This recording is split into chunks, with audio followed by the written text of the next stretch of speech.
going to stand as we sing. Can we stand together now?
It's 1 Peter chapter 1, verse 3 to 9. Blessed be the God and Father of our Lord Jesus Christ, which according to his abundant mercy hath begotten us again unto a lively hope by the resurrection of Jesus Christ from the dead, to an inheritance incorruptible and undefiled, and that fadeth not away, reserved in heaven for you, who are kept by the power of God, through faith unto salvation, ready to be revealed in the last time, wherein ye greatly rejoice, though now for a season, if need be, ye are in heaviness through manifold temptations, that the trials of your faith, being much more precious than of gold, that perisheth, though it be tried with fire, might be found unto praise and honour and glory at the appearing of Jesus Christ, whom having not seen ye loved, and whom, though now ye see him not, yet believing, ye rejoice with a joy unspeakable and full of glory, receiving the end of your faith, even unto the salvation of your souls. Amen. Let's hear a wee word of prayer. Father, we do thank you that we're found in your house tonight. We thank you for the presence of you being here with us this morning. Thank you for our speaker from CEF and the work he's doing there among the children. Lord, we just pray that you would bless them and be with them. It's great to see them going into our schools and teaching the boys and girls from your word and what they need to hear in these evil days we're living in. And Lord, we thank you again for our speaker that has came tonight. And we just pray, Lord, that you bless him and be with him. And Lord, we do thank you for all the good things you've given us in the past week, for our families, for our church family, and Lord, for all the blessings. We can't even start to thank you, Lord, for what you mean to each one of us. And now, Lord, we just pray that as we look forward to another week, that you will keep us and help us to serve you as best as possible. And whatever situation we find ourselves, witnessing to others, mates, and ones we love, Lord, and ones we'd love to see coming to know you as Saviour. We do give you thanks in Jesus' name. Amen.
Good evening, everyone. It's good to be with you guys again. I think this is potentially my third, or if not third, fourth time with you, and it's always been a blessing. So thank you for having me along. We're going to be looking at James, the book of James, chapter 1. I'm going to zoom in on verses 9 to 11, but we're going to read right down to there. So, yep, it's going to pop up on the screen. And let me read this to you, and then we'll get stuck in. So, this is James writing to the church, the early church in Jerusalem or in that area. James, a servant of God and of the Lord Jesus Christ, to the 12 tribes in the dispersion, greetings. You'll notice James doesn't mess around, he's straight into it. And it's pretty heavy duty stuff, so buckle in here for this. Count it all joy, my brothers, when you meet trials of various kinds. For you know that the testing of your faith produces steadfastness, and let steadfastness have its full effect, that you may be perfect and complete, lacking in nothing. If any of you lacks wisdom, let him ask God, who gives generously to all without reproach, and it will be given to him. But let him ask in faith, with no doubting. For the one who doubts is like a wave of the sea that is driven and tossed by the wind. For that person must not suppose that he will receive anything from the Lord. He is a double-minded man, unstable in all his ways. Let the lowly brother boast in his exaltation, and the rich in his humiliation, because like a flower of the grass, he will pass away. For the sun rises with its scorching heat and withers the grass, its flower falls, and its beauty perishes. So also will the rich man fade away in the midst of his pursuits. And we'll just say a quick prayer. I need God's help, and I would ask you to just pray for me and pray for yourselves as well, because this is God's word. And if we're just here for another Sunday night and we don't get changed, we don't learn something about Jesus or come to love him more or have our lives transformed, if you're not a Christian, then what are we doing here? So pray for me, pray for yourself just quickly. Father, we come to you.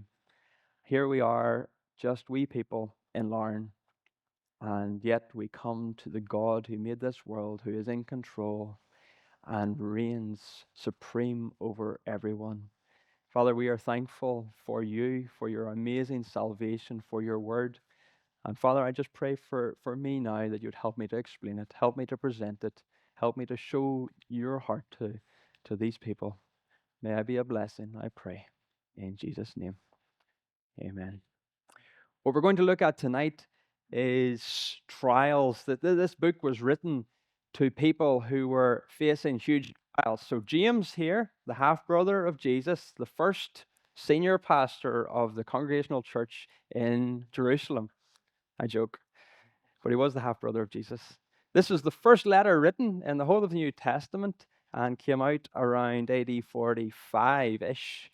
So there you are. And what had happened was, you know the story in Acts. Stephen was killed. He was the first martyr. And the Jews, the Christian Jews, were put out of their homes. They were spread right across the world at that time. They were being persecuted. They were facing enormous trials. And James doesn't take long messing around. He just gets straight into it. So I'm going to do something very dangerous. A young guy up at the front who hasn't faced many trials is going to quickly go through one of the hardest, maybe, trials texts in the Bible to quickly get to verse 9. So he starts off, count it all joy. So that's crazy. How do you count trials joy, right? He says, for you have to know something about it. It only makes sense if you know what God's heart is, what he's trying to do through trials. He's wanting to grow us. He wants to change us to be like his son. They're not purposeless. They're not like the unsaved or the atheist, where they have trials in their life and they have no purpose. I work with a girl, and she says she wants to die young. She wants to work to about 40, retire, go to 60, and end it, because she doesn't want to get sick. She doesn't want to go through trials. She just would want to live. She has no purpose for them. She can't see the reason. But God has given us purpose in trials. He's changing us. He goes on to say, if any of you lack wisdom of how to deal with trials, let him ask God. We can't do this ourselves. And then he says, but we need faith to rely on God to see us through these trials. And then we get to our text. Let the lowly boast in his exaltation, and the rich in his humiliation, because like the flower of the grass, he will pass away. For the sun rises and its scorching heat withers the grass, its flower falls and its beauty perishes. So also will the rich man fade away in the midst of his pursuits. So that's what we're going to look at. I want to give you a little story first. So a wee girl in America came home from school one day, and she was going through a seriously tough time there at school, maybe being bullied or whatever it was. And she goes to her dad and explains this all, and it's like, well, what's happening? What's happening? Why? Why? And her dad gave her a wee illustration. He got a pot of water and put it on a fire on the stove and started heating it till the water was boiling. He says, this is an example of your trial, your struggles that you're going through, right? And he says, I'm going to put 3 things in this boiling water, and we're going to see how each of them react, right? So you come with me now. This is a wee experiment. I don't have boiling water, but you know what'll happen. So the first thing he puts in was some potatoes, right?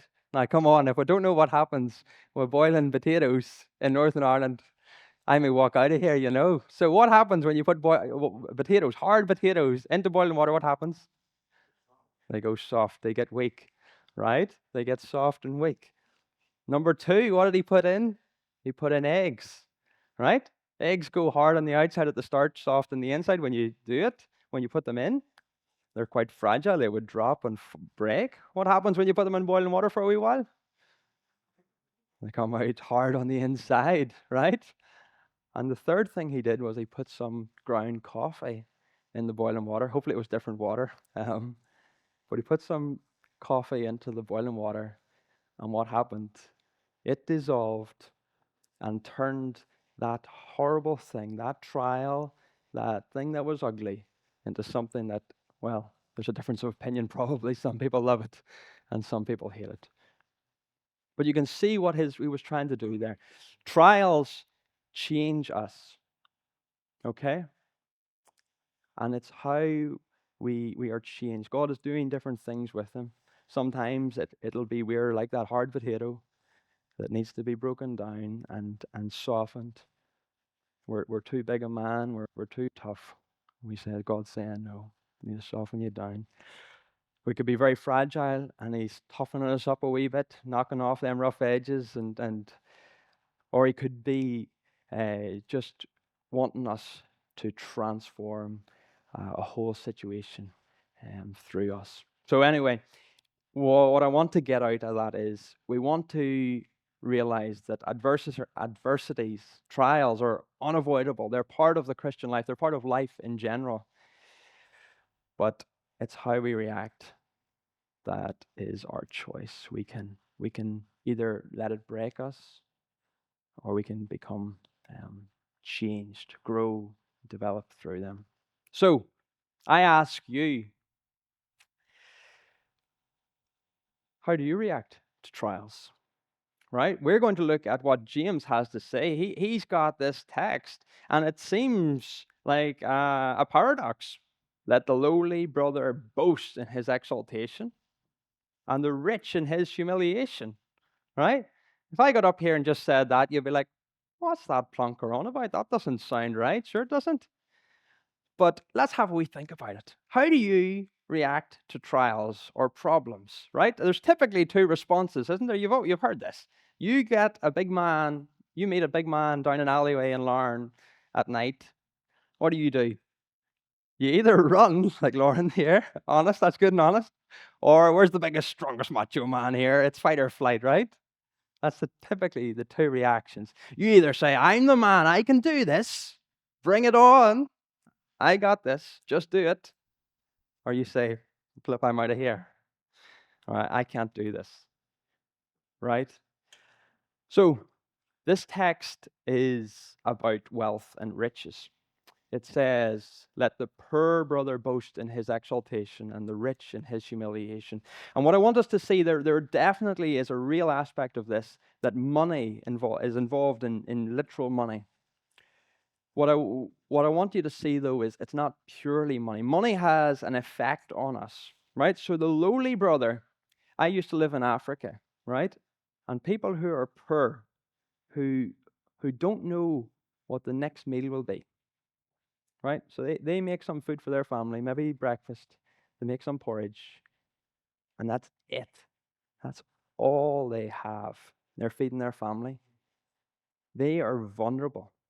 They're not saying we're fasting here. We're not going to eat food the next day or the next day. No, they're saying this is all we have, and we don't know when we're going to eat. I'll try and find some work. I'll try and find some money, right? But they are. That's the flight idea. They are not capable for this situation. They are vulnerable. They are poor. They are lowly, right? There's a mindset. I can't do this myself. Okay. We know that too, don't we? It doesn't. The poor person here, you're living paycheck to paycheck. You're worrying about how you're going to meet all the bills, and that gives you this burden, this weight that you cannot do it yourself. You're not self-sufficient. No, you need help. And then we have this talk about the rich. Let the rich boast in his humiliation. The opposite, the rich person, right? You think of it. There's boys I work with and they talk about, oh, I've got £1 million in my pension, and private health insurance, and a wee house up at the port, and a wee one in Spain, and we've got a bit of cash in the bank account, I've got a nice car, I've got this, right? Money gives you that idea. In this time, it was, you had a castle, you had an army, you got it. You didn't need to worry. You were self-sufficient. You could do it. And we know that feeling. You've got enough in the bank account. You don't have to worry. Something happens to the car, I'll just buy a rose this time instead. You know what I mean? You just shrug your shoulders. This has a real effect on us. I have some statistics for you here. Wealth affects us. In 2019, there was a questionnaire done out across many countries. And the question was, do you believe God is integral to morality? So is God a key part of morality? What forms what is good or bad? In Kenya, one of the countries that has the lowest GDP, country I'm familiar with, 95% of people in Kenya responded and said, yes, God is integral to morality. Sweden, on the other hand, one of the wealthiest countries in the world, how many people there thought God had anything to do with morality? Only 9%. You see what I'm getting at here? There is a significance about our own wealth, our own attitude, our own independence that affects how we see God. In Kenya, so many people are living day to day. They realize, I don't have this. I can't do this myself. I need help. In the Western world, I work in Belfast in shorts, and you talk to the boys. What are you talking to me about God for? I know I've got this. You know what I mean? They are rich. They don't need God. I don't know what way you're coming into this meeting tonight. I don't know what attitude you have to life in general.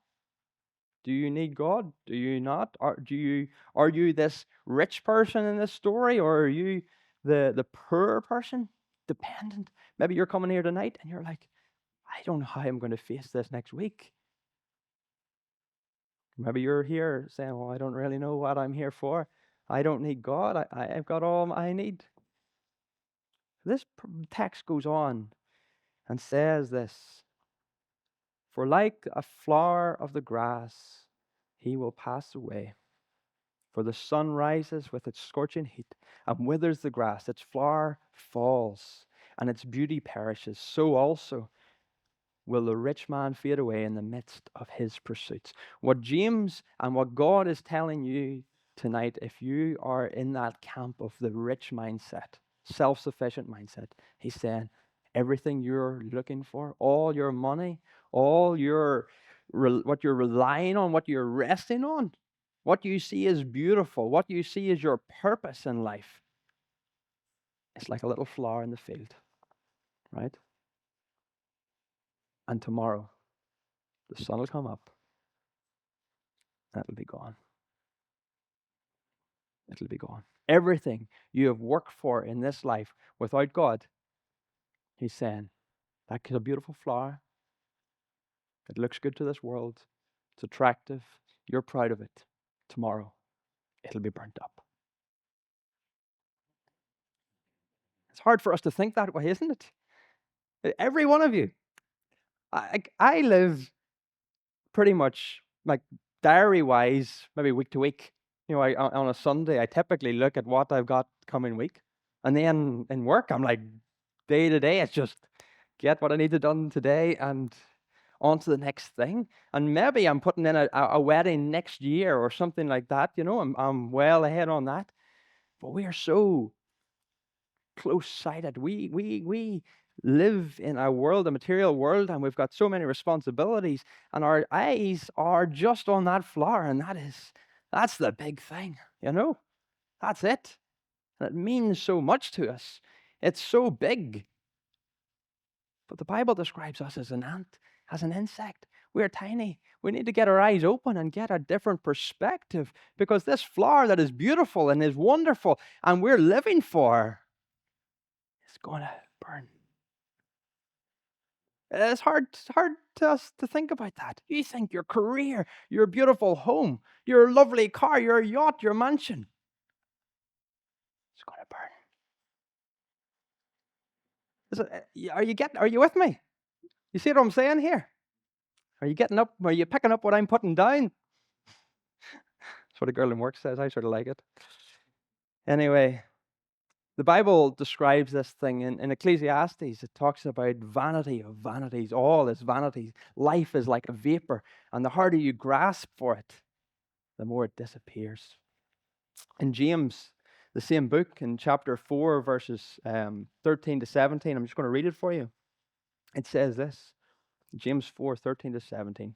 Come now, you who say, today or tomorrow we will go into such and such a town and spend a year there and trade and make profit. Yet you do not know what tomorrow will bring. What is your life? For you are a mist that appears for a little time and then vanishes.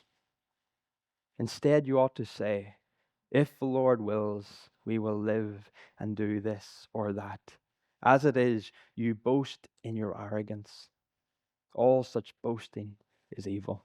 So whoever knows the right thing to do and fails to do it, for him it is sin. So I hope that brings some context to what we're trying to say here.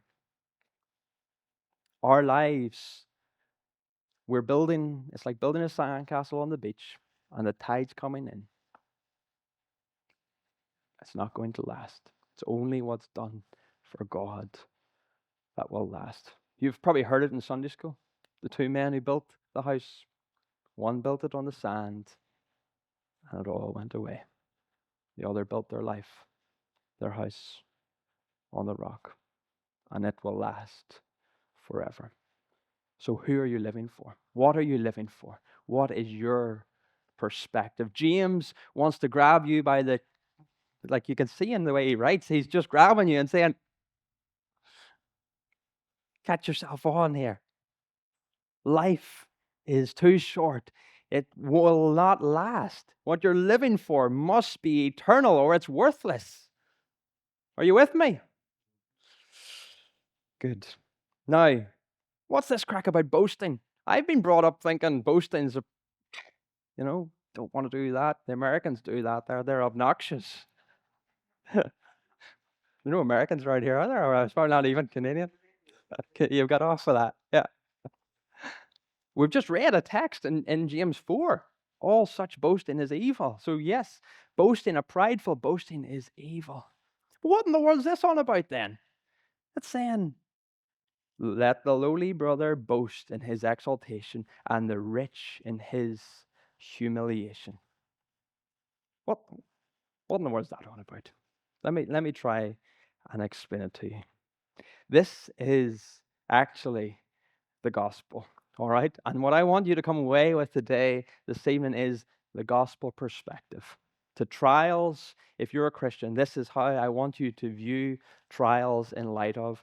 And if you're not saved here tonight, I want you to see the gospel right here in front of you. This is wonderful. You ready? Simple.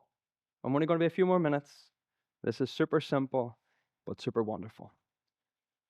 I'm going to start with this ladder. I'm going to start with the rich in his humiliation. Why should the rich boast in his humiliation? Remember, the rich is the self-sufficient. The one says, I can do this. I don't need anyone's help. I don't need God. I don't need anyone else. I have got this. God is saying to you, if you as a Christian, and I have to say, this is my mindset. I've got this just do it attitude. I've got that can do attitude, and I have to remind myself about this all the time. If you've got that mindset when you face a trial, let the alarm bells go off. All right? I want you to program that into your head. As soon as you hear you face a trial, I don't know what might happen, a sickness, or someone dies in the family, or whatever it might be, problems in work, problems in the family, and you think, I've got this. I want you to go, beep, beep, beep. We've got a problem here. What did James say? What did James say? If I feel rich, if I feel self-confident, I've got this. Beep, beep. He said, let the rich boast in his humiliation. What did the gospel say to each of us? Did the gospel say you come to Jesus with your can-do attitude, you've got most of this, you've got a good life, you've been good, you've got it all sorted, you just need a little bit of help? No. The gospel says this, guys, that no matter who you are, no matter how rich or famous or good or bad, whoever you are, you come to the cross of Jesus with only your sin. You boast in your humiliation. That just as you were saved with nothing about yourself, only Jesus, I want you to hear James saying to you, you feel self-confident about a trial you're about to face or facing? Alarm bells, bang, bang, bang. I don't got this. I came to Jesus. I got saved. Nothing of myself, only Jesus. All right? And that, guys, brings you from the rich man's camp to the poor man's camp. You're saying, now I've got nothing. I came to the cross with nothing, only my sin. I am not capable of this trial. Now, what does James and God say to us through this word? It says, let the poor, let the lowly boast in his exaltation. The gospel takes the rich, the capable, the one who is able, down low and says, you can't do this. You cannot save yourself. You cannot face this trial on your own. And then once you've done that, you've humbled yourself. Let you boast in your humility or humiliation. Then let the lowly boast in his exaltation. I want to tell you, once you've got the alarm bells and you've come down, you've realized, I was thinking I could do this myself. No, I've come down and said, I can't do this myself. Then what James is saying, then boast in that you have been exalted, that you have become a son of God, that you have got the Holy Spirit to give you help to face any trial, and that you have got God giving you help and strength to do that. Let the weak say, I am strong. This is the gospel. So for you Christians here tonight, I want you to remember that. Alarm bells, if I feel self-sufficient, come down. You brought nothing to the gospel. You brought nothing to your salvation. You bring nothing of yourself to this temptation or trial. Look to Jesus. Remember what he has done for you. That he has exalted you. He has brought you up.